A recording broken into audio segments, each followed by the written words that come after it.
Hi everyone, welcome back to Banu Samee Kitchen. நாம இன்னைக்கு என்ன ரெசிபி பார்க்க போறோம்னா ஒரு சூப்பரான எக் ஃப்ரை எப்படி செய்யலான்றதை பார்க்கலாங்க. இதை நீங்க 10 நிமிஷத்துலயே செஞ்சு முடிச்சிடலாம். ரொம்ப டேஸ்டா சூப்பரா இருக்கும்.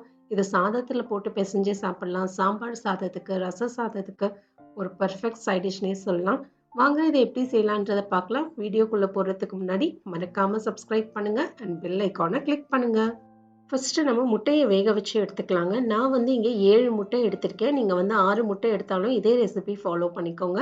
நல்லா வெந்ததுக்கப்புறம் அடுப்பை அணைச்சிருங்க. கரெக்டாக 7 நிமிஷம் இதை கொதிக்க விடுங்க.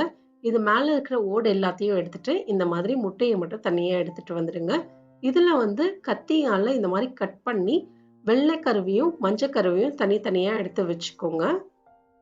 நாம வந்து இந்த முட்டையோடைய வெள்ளை பார்ட்டை தாங்க நம்ம எண்ணெயில் போட்டு ஃப்ரை பண்ண போகிறோம். ரொம்ப டேஸ்ட்டாக இருக்கும். அந்த மாதிரி ஃப்ரை பண்ணி செய்யும் போது நீங்கள் எந்த ஷேப்பில் வேணாலும் கட் பண்ணிக்கலாங்க. இந்த மாதிரி 2 கட் பண்ணி எல்லாத்தையும் கட் பண்ணி ஒரு பக்கமாக எடுத்து வச்சுக்கோங்க. இப்போ பார்த்தீங்கன்னா எல்லா முட்டையும் கட் பண்ணி எடுத்தாச்சுங்க. இது எல்லாத்தையும் ஒரு பக்கமாக எடுத்து வச்சுக்கோங்க. இப்போ இதை செய்ய ஸ்டார்ட் பண்ணலாம். ஒரு கடாய் எடுத்துக்கோங்க. இதில் தாராளமாக 4லேருந்து 5 டேபிள் ஸ்பூன் அளவுக்கு எண்ணெய் சேர்த்துக்கோங்க. எண்ணெய் கொஞ்சம் ஜாஸ்தியாகவே சேர்த்துக்கோங்க.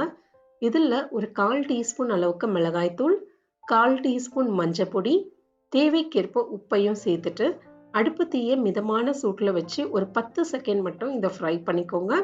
இது ஃப்ரை பண்ணதுக்கப்புறம் நாம் எடுத்து வச்சிருந்த வெள்ளை கருவை மட்டும் இதில் சேர்த்துக்கோங்க.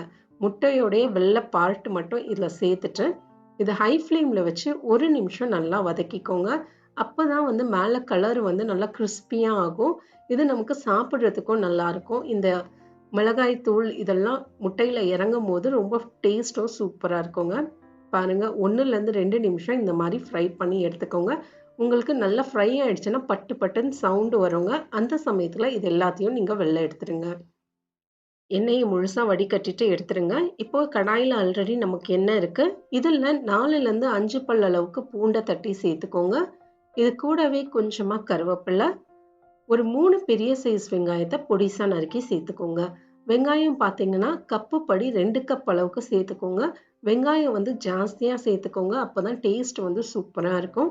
இது கூடவே தேவையான அளவுக்கு உப்பையும் சேர்த்துட்டு இது 1லேருந்து 2 நிமிஷம் ஹை ஃப்ளேம்லேயே வச்சு பிங்க் நிறத்துக்கு மாறுற அளவுக்கு நம்ம வதக்கி எடுத்துக்கணும். வெங்காயம் எந்த அளவுக்கு செவந்து வருதோ டேஸ்ட்டும் நமக்கு சூப்பராக இருக்குங்க. அதனால வெங்காயத்தை நல்லா வதக்கிக்கோங்க. இப்போ பார்த்தீங்கன்னா கரெக்டாக 2 நிமிஷத்துக்கு அப்புறம் வெங்காயம் நல்லா சுருங்கி வந்துடுச்சு. கலரும் சேஞ்ச் ஆயிடுச்சு. இதுதான் கரெக்ட் ஸ்டேஜுங்க. பாருங்க. இப்போ நம்ம இதில் மசாலா பொடியை சேர்த்துக்கலாம். ஒரு 1/2 டீஸ்பூன் அளவுக்கு மிளகாய்த்தூள், 1 டீஸ்பூன் தனியாத்தூள், இது கூடவே ஒரு 1/4 டீஸ்பூன் ஜீரகத்தூளும் சேர்த்துட்டு மிதமான சூட்டில் 1 நிமிஷம் இதை வதக்கிக்கோங்க.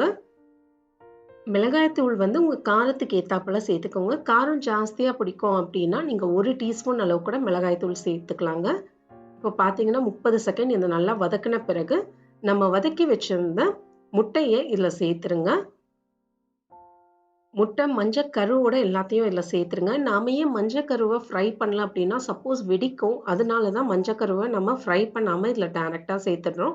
சேர்த்துட்டு ஹை ஃப்ளேமில் 1 நிமிஷம் இதை நல்லா வதக்கிக்கோங்க. ஹை ஃப்ளேம்லேயே வச்சு 1லேருந்து 2 நிமிஷம் இந்த மாதிரி நல்லா வதக்குங்க. அப்போ தான் வெங்காயம் ஃபுல்லாக முட்டையில் கோட் ஆகும். இப்போ பார்த்தீங்கன்னா நல்லா வதக்கியாச்சுங்க. இதில் நாம் இப்போ வந்து மூடியை போட்டு ஒரு 3 நிமிஷம் அப்படியே லோ ஃப்ளேம்லேயே குக் பண்ண போகிறோங்க.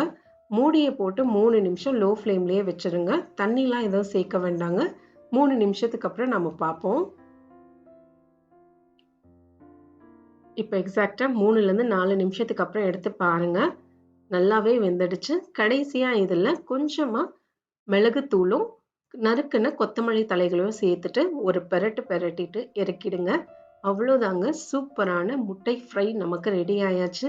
இது நீங்கள் சாதத்தில் போட்டு பிசைஞ்சு சாப்பிட்லாம். சாம்பார் சாதத்துக்கு, ரச சாதத்துக்கு, குழந்தைங்களுக்கு இந்த மாதிரி செஞ்சு கொடுங்க. ரொம்ப விரும்பி சாப்பிடுவாங்க.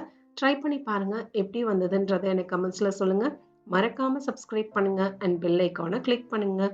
இன்னொரு வீடியோவில் உங்கள் எல்லாரையும் நான் பார்க்குறேன். தேங்க்யூ ஃபார் வாட்சிங்.